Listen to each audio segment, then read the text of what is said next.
The greatest trick a narcissist is ever going to pull on you, and there's many other names: manipulator, abuser, toxic.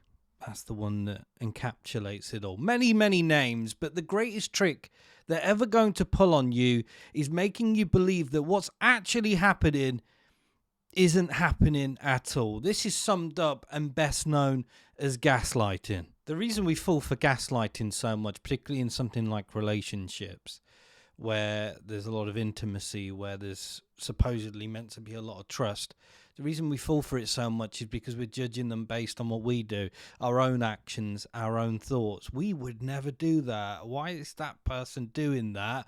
I'd never do it. So we tend not to believe it. How can they deny that that's actually happening?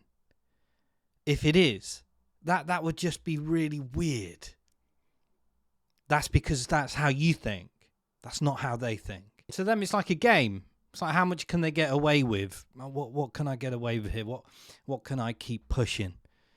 And even though they get challenged, and if you have self-worth in something like a relationship, they should get challenged more and more on that journey.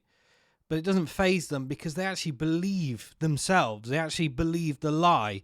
And it's like a game. How much can I push? How much can I get away with? And if they're not being challenged as much, then they will keep pushing it. Where it starts to get really nefarious is when they get caught out with the gaslighting, they're getting away with something, but then you get evidence. Hang on a minute, look, you've got to stop. This is the actual evidence now. Just stop what you're doing. Where it gets really nefarious is they'll start to mock you for suggesting that you've caught them out. So they won't only mock you and gaslight you throughout the process, they'll do it when they're caught out too. What are you talking about? Yeah, okay, it looks like that. And then there's always something else. And then the gaslighting continues. But only if we allow it. And that is the key ingredient right there. Allowing it to happen. And what is it that's defining that? It's our self-worth. At the very beginning of the journey, nah, that don't happen to me. Ain't going to happen to me. Why? Because I've got more self-worth, more confidence, more belief in myself. But we make mistakes. There are some nefarious characters out there. We do make mistakes. So self-worth can be developed through experience and at any point of the journey. But that will always be key to how much we suffer, how many problems that we face.